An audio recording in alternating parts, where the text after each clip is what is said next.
perception going into it with so many new creators and so many new influencers who are trying to be in this space, they think, well, let me just set up my camera and just start filming, right? But with everything that you want to do, if you really want it to be a business, you have to think like a business. You have to think like, hey, this is my 9 to 5.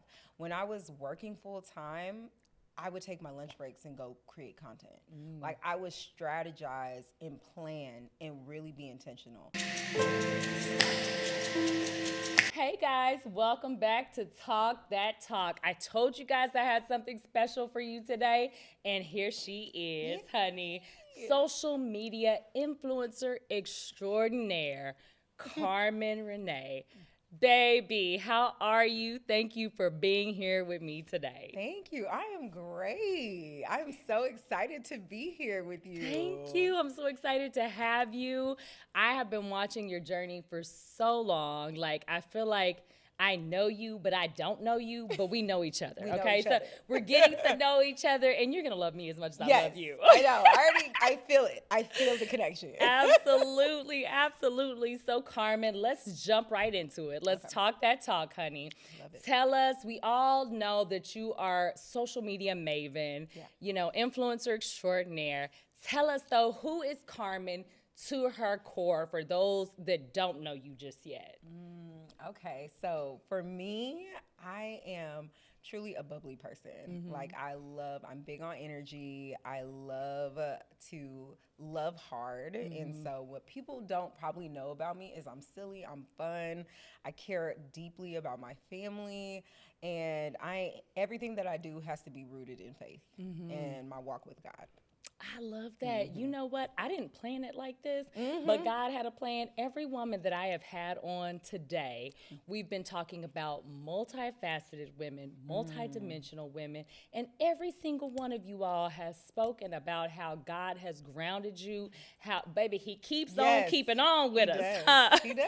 Yes, and I love that. It wasn't planned. It was not my plan. It was God's plan. Amen. So here we are. We always keep that at the center, right? Yes. And I love that. I love that. I feel like having that as a part of your like grounding, like it's so important. It keeps you when you don't even know what else is going on. It's like, okay, this is my center. Let me center again. Absolutely. So I love that. So tell us a little bit about yourself. I know you're a wife. Yes. I know you're a mom, 2 kids. Yes. And 7 and 5, are those the kids' ages? 7 and 5. That. Oh my gosh. It's crazy. Tell us a little bit of that. How do you balance it all? That's one thing I love to hear, because I feel like everyone is always asking me, like, Ashley, how do you balance it all? And I'm like, you guys, I'm still trying to figure it out. How do you balance it all? So how do you balance it all, Carmen? Absolutely. Well, honestly, like, I think it takes a lot of time and work on yourself, a lot of inner work, because when I became a mom and my content creation started taking off, I realized, I was like, oh my God, I don't have much time anymore. Yeah. And I felt so guilty taking any time away from my kids or being present with my husband. And so I really like sat down and I was like, I had to strategize like how my business worked and really focused on like time intervals. Okay. So now I've been playing with waking up at 4 a.m. Ooh, hold I up. know. Rewind. Crazy. Waking up at 4 a.m.? Yes, girl. It's insane. Why would you do that? I don't know. So what do you even do at 4 in the morning? So I have set my alarm clock because I am so determined on my health and wellness journey. Yes, that like we love I love working out. Okay. I enjoy it so much, but I realized like a chunk of my day was getting taken away by like going at a specific time. And not to say that I will never be able to go at that time. It's just that usually I'm like, okay, if I really want to strategize, I'm so sorry.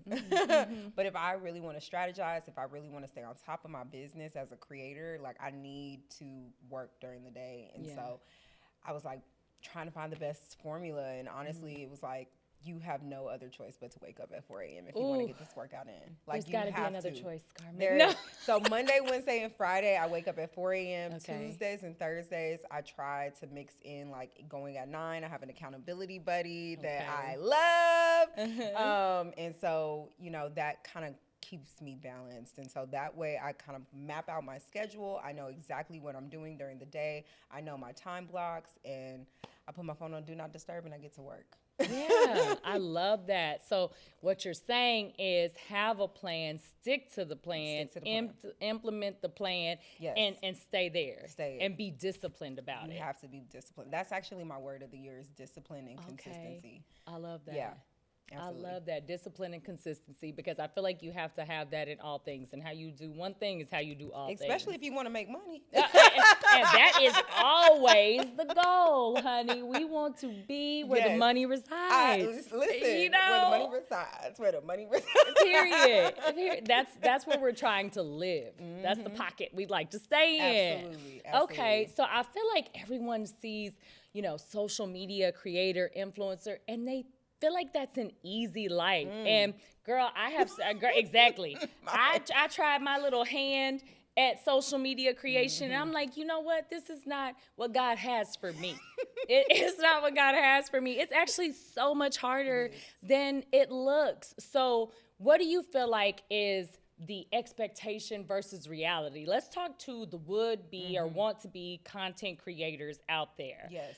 Give them a few jewels of expectations versus reality. Yeah, absolutely. You have to, so when I started 12 years ago, and that's a long time to think about how social media has evolved, right? Absolutely. And so the perception going into it with so many new creators and so many new influencers who are trying to be in this space, they think, well, let me just set up my camera and just start filming, right? But with everything that you want to do, if you really want it to be a business, you have to think like a business. You have to think like, hey, this is my 9 to 5. When I was working full time, I would take my lunch breaks and go create content. Like I would strategize and plan and really be intentional. And I think that the key trick for a lot of people is they're missing that intentionality. They think, oh, this didn't go viral on social, so I'm gonna stop in posting for 2 weeks. But when you think about brick and mortars, I tell people you have to treat this space like a brick and mortar. When you open at 9 and you close at 5, you go to work. Yeah. You go to work. You put that camera up, you record, you plan, you edit, you do everything that you need to do, because guess what? Your followers are your customers. And if they don't see you present, they're gonna be like, who is this person? And they're always evolving, because I have people who have been with me at the beginning of my career, and I have people now who are like, I didn't even know, like, oh my God, I love you, but I didn't know this about you. And so there is this constant evolution that people and creators need to realize, is that if you are coming into this space and you're serious about it, because there's people who want to do it just for fun. And if you want to do it for fun, don't follow these rules. We've got a different set of rules for you all over here. Okay, we'll discuss later. Absolutely. But if you see yourself, like if you're passionate about it, and I think that the mindset that people go into it is because content creators make so much money, and there is a wealth of money in this space, they think, well, I just want to make the money. And I'm like, yeah, but you have to have a love for it. When I started, I didn't even know I could make money from this. I was just like, you were following your passion. I was just doing it for fun. And your purpose. Yeah. Yes. I literally say that all the time. I was just doing something because I enjoyed it. I lived in Miami. I didn't have friends. I literally was like, let me just talk to a camera all day and just record makeup or fashion. And I was thrifting at that time, so I would go to the Goodwill and just find cute clothes, and it evolved from there. Into where you are now. Hundreds of thousands of followers. Like, I'm in the presence of a celebrity here. God. No. And look, girl, I have to tell them this, because if you guys have not seen this post on her Instagram please, she talks about editing, you guys. Please go find the video where she has edited something like a reality TV show. When I tell you guys, I said, okay, Carmen could be a reality TV show producer. It looked like a sizzle reel. It did. For the next big show. It was the Real Housewives That Work of Houston. Okay. When I tell you, I was dying laughing at that. It is one of the funniest things you will see. And I'm like, this is a real talent, because Yeah. I never could have, it never even would have entered my mind to do that like that, girl. So it is so entertaining, and I love that. But let's take it back really quick. You just threw out something there. You were in Miami. Yeah. What were you doing in Miami? Let the people know, because I did not know. I've been following you, and I didn't know you were once in Miami. Yeah. So let me know, absolutely. So where was that all about? yeah, so I got my master's at Florida International University, and me and my boyfriend, now husband, Okay. we both moved out there. I had got a full ride to go to school to pursue my master's degree in higher education, and we stayed out there for 12 years. It was crazy. I love Miami. Florida is still home for me. It's where I, had my daughter, and so I look at it as like it was a pivotal moment in my journey of becoming a woman. I feel like yeah, that's where it So what started. were you doing in Miami? What was your career prior to social media? Yeah, I worked in higher education for 12 years. Okay. So I had got my master's in higher education, and I worked in career services, and I was helping students get jobs. And so that was my main role. I worked for the College of Medicine. So one of my roles there was the career coordinator. I served as the person who was basically kind of helping medical students navigate what specialties they wanted to be when they, went out into pursue their, their careers, right? And then from there, I was the assistant director for the actual university for the Career Center. And I worked with companies like Google, Uber, Facebook. Wow. and- Okay. Boss. Yes. Boss it was woman. amazing. We like that. I know. I attest I accredit all of that to just being able to help students find what they were passionate about and connecting them with opportunities that would change their lives. Yeah. And, and that was so amazing. And then when we moved to Houston, I worked as the associate director for the business school. And so I helped students who were in investment banking and gas and oil. So we're talking about companies like, JP Morgan, Wells Fargo, so many Big names. Yeah, big names. So it was amazing. It was an amazing experience, and it really taught me a lot about helping people find what they were passionate about. Nice. Yeah. Nice. So then how did you get from doing that to finding what you were passionate Yeah, about, it's crazy. which is content creation? I feel like it's a whole 180 It's a from whole that. 180. So what was the aha moment? Like, you know what? My life is meant to be lived in front of the camera. Where did that come from, Carmen? It's crazy because prior to changing my major in higher education, when I was, in getting my bachelor's, I did mass communications. Okay. And so I see I that. thought that I was going to be a radio host. Yeah. I was like, yeah, girl, I'm going to be on the radio. I'm going to be with 106 Park, wherever. I don't know. Yes, That yes, time. okay, freeing them. Freeing yes. them. And it ended up being where I had a YouTube channel, and at that time, like, social media was not even, like, Instagram, I think, was still doing those, like, little filters that people used to do back in the day. Yes. And so I started I had this love for just creating. And for me, it was like either taking a picture and then posting it. And at that time, everybody had websites. I still have my website, CarmenRenee.com, period. CarmenRenee.com. That's what that was. Okay. And I would post blog posts, and I would share, like, either my travels, my evolution of becoming a mom. I would share my fashion, my love for fashion. So what happened was I ended up working with companies like Forever 21, New York & Company, and I was doing content for them for free. And when I got to Houston, I was like, I need to hire a photographer and I need to invest in my business. So I started investing in my business, but I was making no money. Okay. I was in the negative. But you had the vision. I had the vision. You had the vision. I had the That's vision. where you have to begin. And it wasn't until someone told me, why are you doing this for free? And I was like, you can get paid for this? And I was like, I never charged because I was so scared. I was so scared. I thought brands wouldn't want to work with me because, one, honestly, to tell you the truth, I was a Black creator. And at that time, they were working with predominantly white creators. And so in that space, you're just like, well, I don't want to ruffle no feathers. Like, I'm happy they're just giving me something for free. Yeah. And a lot of the people that I came in contact with, they were like, no, you should charge. And from there, I said, okay, let's put some numbers together. And I would read, and I did my research on how much I was charging. And I had 18,000 followers at that time. And it was small money. Yes. But when in the grand But it was scheme big of things, money. in the grand scheme of things, it ended up just being like little by little. It started to add up.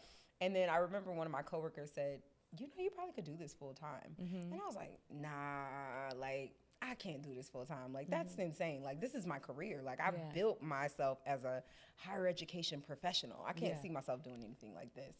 And it ended up being COVID hit. Okay. And I was pregnant with my son. Okay. And I was like, still doing content. I was taking brand deals. And then the brand deals started to increase. And they got bigger and bigger and bigger. And that was when I was like, oh, snaps. Like, this can actually, like, happen. And at that time, I didn't really have a great, I don't want to say a great supervisor, but I didn't have the best relationship with my supervisor. And yeah, that's a whole nother story. Okay. You know what I'm saying? We'll book you for the next episode of Talk That Talk. But it ended up being where the brand deals started to increase. I told my husband, I said, hey, if I can make enough money to match my salary that I'm making at this institution, let me try it full time. I was like, I'm just giving birth to my son. Yeah. Like, let me be present as a mom. Yeah. Let me fully invest in this. And he was like, all right, let's do it. And from there, on, I had support. saved enough money, and I took it off. And then it ended up being where within the couple of months, I ended up getting management, and it just took off. Wow. And I'm here 5 years later. Yes, and you're doing amazing, Thank sweetie. you, thank you. Yes. I appreciate it. I love that. So many jewels and tidbits in that story. Having a vision, having a dream. First of all, like, not even believing in yourself at first, getting that push and that encouragement, going full force in that vision, having the support. And then all to where you are today. How beautiful is that story? I love that for you. We love that for you, especially as you said, being, you know, a Black woman in this space. Yes, it's phenomenal what you've been able to accomplish. Thank you. So, and to stay present in it and to keep going, you know, what keeps you motivated to want to keep going and to want to push higher and keep working and do it as a 9-to-5, because it really is difficult. It's a lot of work being a content creator. All the editing, girl, you will be editing for hours and hours. Okay, come on, Money Long. And it's just like, I don't think people realize the level of commitment you really have to that. What keeps you motivated and keeps you going in this? I have found a joy in it. Okay. And if you don't have joy in what you do, you're not going to enjoy it. Get Absolutely. It? Where's the okay? Okay, I get it. Sorry. It's the energy. It's the Aquarius energy matching here. Yes. But no, I totally get it. I was just saying, I spoke with another guest and was saying, like, work really does not feel like work for me because I love it so much. You have to love what you do. Yes, it gives me life. It honestly gives me, like, more energy. Yes. I mean, I may be more fatigued, but as far as like my energy, it's just like a recharge, electricity. Yes, and when you have that passion and that whatever that seed is inside of you, you allow it to grow. Away. It doesn't. And one of the things that I will say that has kind of kept me focused and kept me on the path, because a lot of people have quit. A lot of people will give up very easily.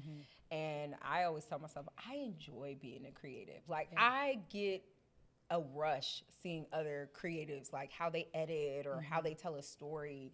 And for me, that merges my love for it. So for me, I'm always trying to learn new ways to be a better creator. How do I talk to my audience? How do I build a community? What platform should I be on? Should I focus on TikTok now? Should I focus on Instagram? What have I mapped out for myself to really, really, truly be successful in this career? And that to me has really changed the game for me. Yeah. And you know what I love about you, Carmen? You show up so authentically. Thank you. You're so authentic, like in your journey. Like even just the other day, you posted something just about your hair journey and even your hyperpigmentation journey. Yes. And I'm like, hey, girl, go try this esthetician. I because, appreciate that. Yes, she's good. She's, I don't know, girl from like Russia or something.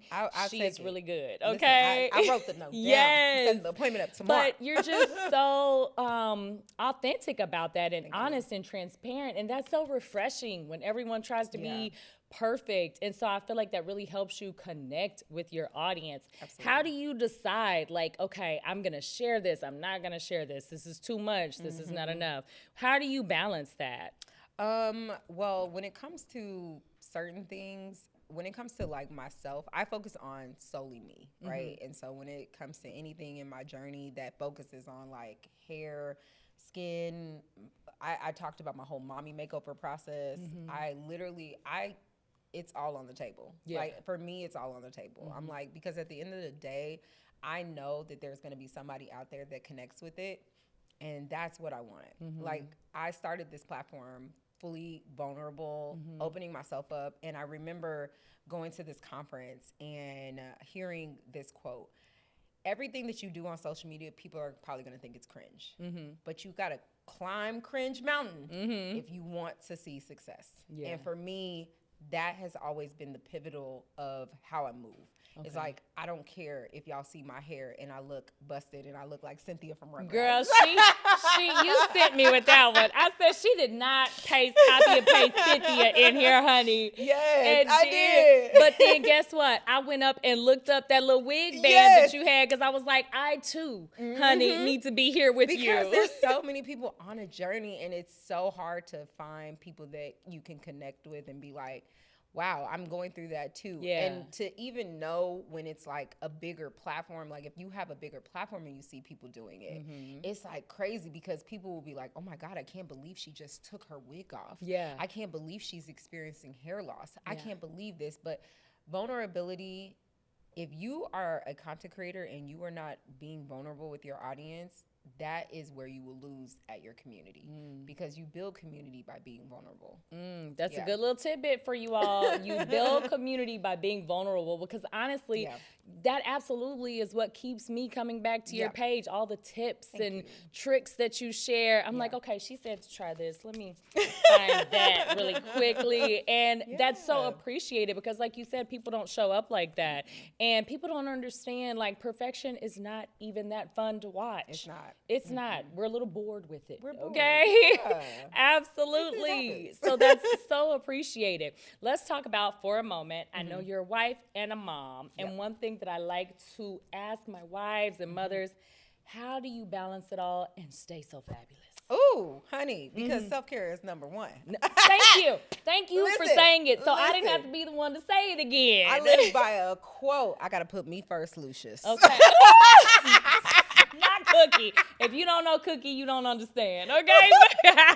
My husband knows. I said, I got to put me first, baby. And when I am starting to decline, I'm like, oh, it's time to go get these nails done. It's time to get this hair done. It's time to get my makeup done. It's time to get a new outfit. It's time to go out with my girlfriends, get a cocktail, pop my ish. Fill the cup up. Yes, absolutely. Absolutely. That is, I'm so glad you said that because so many people, I feel like a lot of women may feel like bad about, hey, I need to take care of myself first. Because I even went through a point where I felt like that, like, oh gosh, the kids need this, the husband, and everybody needs something. But you also need something. There are a lot of things that you need. Don't forget about that. And don't forget to fill your cup. 100%. What is your favorite self-care thing, the one thing you can't live without, Carmen? Okay, I'm going to tell you right now. Tell me. This is what I'm doing right now. Tell me. So much fun. I'm on the edge of my seat. So, okay. So right now I have been investing in my nighttime routine. Okay, my beauty and my nighttime routine. So I'm big on my skincare journey. I'm trying to have clear skin by summer. So I have been... I'm touching and agreeing with you. Yes. Right? So I have been investing in like my makeup products. Right now, a lot of people can, tussle with me, but I love luxury, and luxury comes in different forms. And for me, I may not buy a luxury handbag, but it's something about having like YSL, Dior, Chanel makeup products, Dior. I just bought like Dior makeup brushes. Like I know it's random. You deserve it. But it's so fun. Yes. And it's like making me excited to do my makeup. It's making me have fun again. And then when it comes to my nighttime routine, I've been investing in nightgowns. Okay. Because we like luxury. Yes. We like to feel luxurious We when love we're going to bed. Yes. Yes. And I realized I was looking, like when I would wake up in the morning, I would look like, what? Who the heck is this? Who is this? Who is this woman? Who is this woman? I had to clutch my pearls and be like, oh, you look rough, Carmen. And then I realized, no, invest in a bonnet. Yes. Get a cute satin bonnet to match your nightgown. Yes. Put some body oil on. Yes. Do that salt scrub. Put a shower steamer in your shower. I realized that just how I wake up and how I move throughout my day is how I should move when I go to sleep.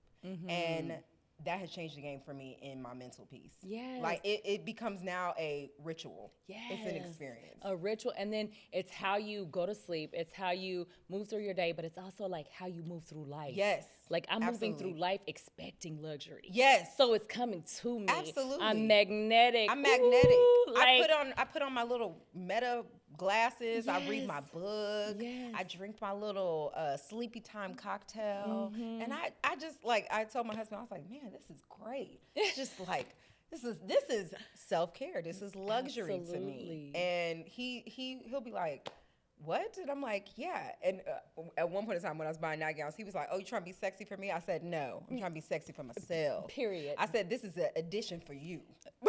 Okay, you get the benefits. Yes, the benefits of me feeling good and looking good for me. It's so funny because I've told my husband the same thing. Like, you don't even understand. Like, all of this, I'm doing all this for me, so I feel good. Yes. Because when you wake up, it's just like it's refreshing. Absolutely. It's refreshing. And then it makes you feel better. And then I'm sorry, but you actually perform better. You do. Yes. You do. You wake up more energized. You look in the mirror, you're like, ooh, I got me some Dior eye patches, some Chanel eye patches, baby. I'm not Put playing. me on, honey. I'm Let not me know. playing. Okay. It's a whole experience. Let me write that down. Hold on, because that's what we need to do here, it's honey. It's an experience. Luxury is an experience, but you should treat it like an experience. Absolutely. You should treat it like an I experience. love that, Carmen. And I'm gonna say, Carmen said I need to be luxurious. Yes. And it's an experience. At so night. don't even come at me with all of that. Okay. So last final question. It's a big one. Think on it, okay? Yeah. If Instagram and social media disappeared tomorrow, who would Carmen be and what would you build? Ooh, that is a great question. If it disappeared tomorrow, I would be a business owner. Okay. I would so one of the things that I really feel like in this space is that because of the amount of money you make, take it and invest it into businesses. So I would either invest it in a portfolio with real estate, or I would invest it into Call me. Period. Or even like I was just talking to somebody. I was like, I want to do a Pilates studio in our neighborhood, an aesthetic Pilates studio, something where people can come and take pictures and get content.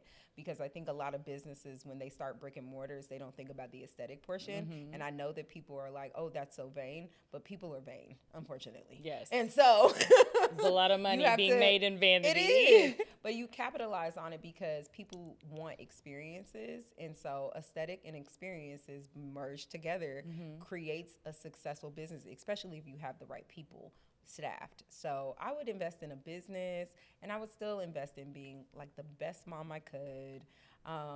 Probably do consulting, for social media or businesses, something like that. So that's where I would see myself if it went away, but it ain't going away. It's not going anywhere, honey. But I want you to know I would pay you, Carmen. Oh, okay. Okay. You have me as a client. Okay. Don't you worry about that. Okay, period. Thank you so much for being with me, Carmen. I appreciate you. I know you're a very busy woman, so I appreciate you taking out time to come talk that talk with me today. I love this. We're so happy to have you here. Go follow Carmen at Carmen Renee on Instagram and Carmen Renee blog on YouTube, TikTok, Snapchat, and all other social platforms. All the places. Go follow her. You will not regret it. So many gems. Thank you all for being here with us today on Talk That Talk. We hope you enjoyed it, and we can't wait to see you next time. Yay.